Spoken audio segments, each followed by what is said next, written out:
At a Sunday dinner in late October, my son-in-law's father grabbed my 8-year-old grandson by the collar, lifted him off his feet, and slammed him against the dining room wall hard enough to crack the drywall. My daughter-in-law's mother smiled and said, "Good, that boy needs to learn." I stood up, walked to the kitchen, and made one phone call. They thought I was just a tired old man with arthritis and a small pension. They had no idea who they were really sitting across from. For 31 years, I was a federal forensic accountant for the Department of Justice, working white-collar crime out of the Hartford field office. I retired with 2 commendations from the FBI director and a Rolodex full of names that still pick up when I call. But to my son Tobias, to his wife Marigold, and especially to her parents, I was just the quiet old man from Wethersfield who shopped at Stop and Shop on Tuesdays and drove a 14-year-old Buick. I hadn't seen my grandson August in 5 months when the text came from Marigold. "Family dinner Sunday. August has been asking about you." No warmth, just functional words. I'd mailed August a birthday card with 2 $50 bills and a hand-drawn fishing boat, because he'd told me he wanted to learn to fish. It came back marked "Return to Sender" in Marigold's handwriting. I never told Tobias. Some things you swallow. I drove out to Glastonbury on a cold gray Sunday. Their development was all beige siding and 3-car garages, paid for, I knew, by Marigold's father, Quentin Vexley, who owned 3 luxury car dealerships across central Connecticut, and liked everyone to know about all 3. I parked my dusty Buick behind his Range Rover and his wife Penilla's white Mercedes, and almost laughed, because 30 years earlier, I'd helped put a man in federal prison for buying cars, exactly like Quentin's, with skimmed pension funds. August ran across the living room, the second he saw me, and threw his arms around my legs. "Grandpa, you came." He smelled like apple shampoo. He was thinner than I remembered, and there was a bruise on his forearm, yellowing at the edges, a week or 2 old. Quentin walked in holding a bourbon at 3 in the afternoon. Broad-chested, silver mustache, face permanently flushed. "Well, well, look who decided to show up." He sized me up like a man appraising a trade-in. "Accounting," he repeated when I told him what I used to do, drawing the word out like it tasted funny.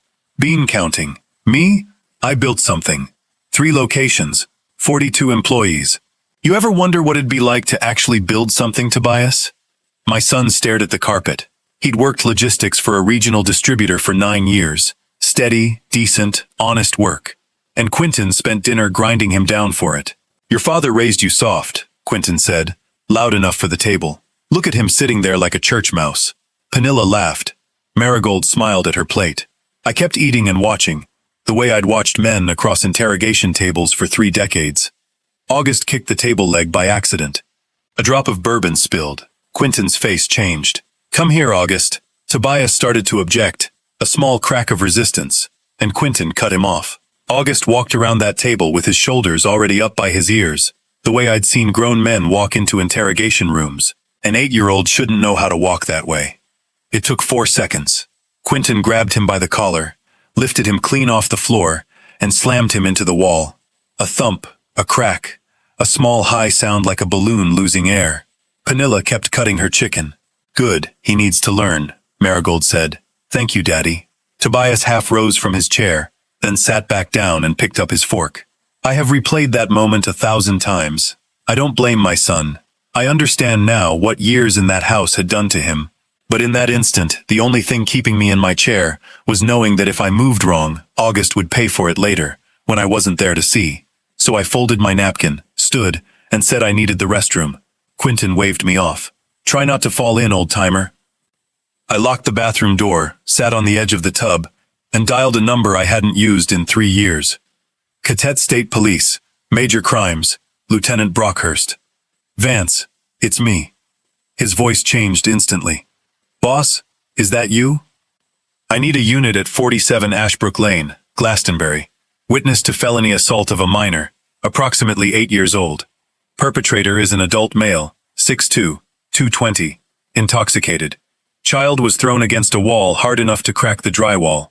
He's still on the floor. The mother and grandmother approved of it out loud. I'm in the home. I'm not in danger, but the child needs medical evaluation." Jesus Christ. "We're rolling. Address again." I gave it. "One more thing, Vance. The grandfather is Quentin Vexley, owns Vexley Auto Group. Courtesy call to the Glastonbury chief and to ADA Hollenbach if she's reachable." This is going to get loud. Already on it, sir. I splashed water on my face, looked at the tired old man in the mirror, and thought, I'm sorry, August. I'm so sorry I let it get this far. Then I started recording video on my phone and walked back to the table, holding it casually at my hip. August was back in his chair, eating green beans one at a time, mechanically, the way you do when finishing your plate is the price of being left alone. Quentin was already back into his sales pitch to Tobias, needling him about hockey being for rich kids, football toughening a boy up, no offense, son, while I kept filming and kept my face still. The doorbell rang 18 minutes later. 2 state troopers, a Glastonbury officer, a paramedic, and Lieutenant Vance Brockhurst, gray at the temples now, 55, a man I'd trained on his first major fraud case 26 years ago. Quentin half stood. What the hell is this? This is harassment. Private property. Vance knelt by August first. Son, I'm Vance. I'm a police officer. My friend here is going to look at you, okay? Then he straightened and looked at Quentin. We're here in response to a call from a witness in this home, reporting a felony assault on a minor. Please remain seated. Witness? What witness? Vance turned to me. Sir, can you confirm what you reported? I set my napkin down. My name is Wendell Kaufhier. I'm August's paternal grandfather. Approximately 22 minutes ago, in this dining room, I personally observed Mr. Vexley grab the child by the collar, lift him off the floor, and throw him against that wall. I pointed to the crack in the drywall. The child couldn't breathe normally for about 40 seconds. Mrs. Vexley audibly approved. My daughter-in-law thanked her father. I have video. Quentin's face went from red to purple to a waxy gray. You called the cops at my dinner. Who the hell are you to take his word over mine? Vance's jaw tightened. This man is Wendell Kaufhier. He served 31 years as a senior forensic accountant with the Department of Justice, testified in over 200 federal cases, and trained me when I was 26 years old. When he tells me what he saw, I believe him before he finishes the first sentence. The room went silent.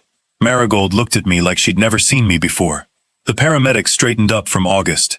Tenderness along the upper spine, pupils slightly uneven. I'd like to take him to the ER. He's fine, Marigold snapped. Don't touch him. Ma'am, that decision isn't yours alone right now. Tobias stood up slowly, hands flat on the table, like he was steadying himself against an earthquake. Take him, he said. Take my son to the hospital. I'm coming. As the paramedic carried August past me, wrapped in a foil blanket, my grandson reached out and touched my hand. Grandpa, are you coming? I'll be right behind you, I promised. Quentin Vexley was arrested at his daughter's dining room table at 5:37 p.m., still wearing his napkin tucked into his collar. Risk of injury to a minor, a Class C felony, and third-degree assault. Penilla wasn't cuffed that night, but she got a stern lecture about mandatory reporting and a promise of a follow-up call from Child and Family Services. At Hartford Hospital, doctors found a hairline fracture of August's C2 vertebra, a high cervical fracture, the kind that with a little more force leaves a child in a wheelchair for life, or worse. Tobias put his head in his hands and made a sound I'd never heard a grown man make. Dad, who are you? He finally asked. I'm your father, I told him. That's what I am. Everything else was just a job I used to have. I explained why I'd never told him. I never wanted him introducing me at parties as his dad, the federal agent. I wanted to be his dad, the boring guy in the brown Buick. He asked why I hadn't shut Quentin up years ago, when the man first started needling him. Because, Tobias, I said, people show you exactly who they are when they think you don't matter. I was filing every single time. I was waiting. For what? He asked. For tonight, I guess. I just didn't know it'd be tonight. Then he asked about Marigold. About her saying thank you, Daddy. I can't unhear that, he said. What do I do? I told him that wasn't mine to decide, but the state was about to file charges, and Family Services was about to open a file, and he needed to decide right now whose side he was on, hers or his son's. He couldn't be on both. He looked toward the pediatric ward doors for a long time. His side, he finally said. Always his side. We start there. The next morning I called Oira Ruckold, a retired federal deputy chief turned family attorney who was 4'11", 100 pounds, and the most terrifying litigator I'd ever watched work a courtroom. I'll eat that woman for breakfast, she said. Bring me the file by Wednesday. Then I called Bernie Stoltzman, an old IRS criminal investigations colleague who'd spent 20 years auditing car dealerships. Vexley Auto Group, 3 locations. I want to know if the books are clean. A long pause. Wendell, are we doing what I think we're doing? I'm just an old man asking a friend a professional question. He laughed. You haven't lost a step. Give me 4 days. I wasn't in a hurry. 31 years of this work had taught me that men who throw their grandchildren against walls do not run clean businesses. There's a tax to being a bully, and eventually the IRS comes to collect. August came home from the hospital in a soft cervical collar, and he came home to my house, because Marigold refused to leave Glastonbury and had already hired an attorney to file about parental alienation. He didn't know yet who he was about to meet. The first week, August barely spoke, flinched at loud noises, and crawled into Tobias's bed at 3 a.m. after nightmares. I bought him a real fishing pole and set it in the corner where he could see it. The first time he smiled was the night he asked if I'd really been a spy. No, buddy. I was an accountant. I just looked at numbers. Numbers are boring, he said. That's why bad guys think nobody's watching. He thought about it seriously and said he wanted to be an accountant. I laughed until I cried. 2 weeks later, Bernie called back. Vexley Auto Group had been running a curbing operation across all 3 locations for at least 6 years, buying salvage and flood title vehicles out of state, washing the titles through a Delaware Shell LLC, reselling them as clean, at least $1.4 million in unreported income, probable wire and mail fraud, structured cash deposits that screamed Bank Secrecy Act violations. The registered agent on the shell company was Panilla Vexley, not an accessory, a co-principal. I sat on my back porch that evening with my dog Biscuit's head on my knee, listening to August laugh at cartoons inside, while Tobias discussed emergency custody motions with Oira on the phone. I want to be clear. I wasn't gleeful. I felt the same cold, settled certainty you feel fixing a leak that's been dripping for months. You don't celebrate. You just stop hearing the drip. The criminal case moved fast. My video, the medical records, the cracked drywall, August's forensic interview. Quinton's attorney tried for a plea. The state wanted trial. 6 weeks after that Sunday, Quinton got a registered letter from IRS Criminal Investigation opening a tax fraud probe. 3 days later, the Connecticut DMV suspended all 3 dealer licenses. 2 days after that, his floor plan financing was pulled because the license suspension voided his loan covenants. In 1 week, he went from a man out on bail to a man with his entire business empire frozen. He called Tobias, screaming that his father had done this to him. Tobias said quietly, "I don't think you did anything wrong, Quinton," and hung up. Marigold filed for divorce that December, expecting an easy, uncontested split. Instead, she got Oira Rookhold, who filed a counterpetition the same afternoon with 37 exhibits, medical records, the police report, preliminary family services findings, sworn neighbor statements about years of yelling and slammed doors. By Christmas, Tobias had emergency custody. By February, full custody, with Marigold allowed only supervised visits after completing a court-ordered family violence program. She never finished it. Quinton's trial began in March. I sat in the 3rd row every day in a new blue suit. Panilla took a separate plea deal in exchange for testifying against her husband, claiming on the stand she'd been afraid to intervene. A lie, but the video did the real work anyway. The jury deliberated 2 hours and 11 minutes. Guilty on all counts. The judge told him that a grown man 3 times an 8-year-old's size, throwing that child against a wall and then sitting down to finish his dinner, was not merely criminal but contemptible, and gave him 5 years with a 3-year mandatory minimum. He never looked at me again. August was waiting on the porch with Biscuit when I got home. "He's going away for a long time," I told him. "Long enough that by the time he's out, you'll be tall enough he wouldn't dare."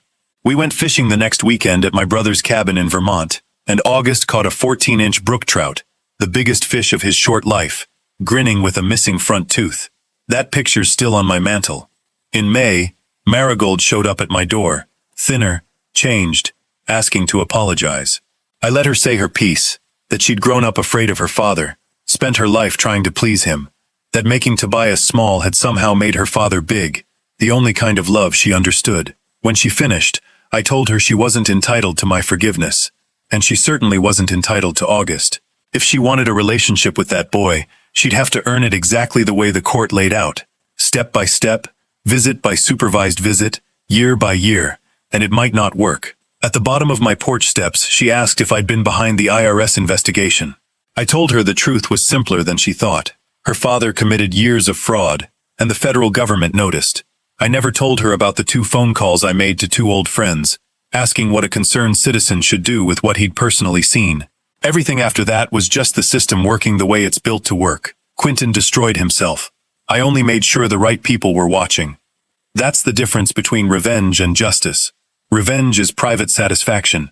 Justice is a public reckoning. Revenge dirties your hands. Justice only asks that you not look away. I'm 68. I still live in Wethersfield, still drive the Buick, still shop on Tuesdays. August is 10 now.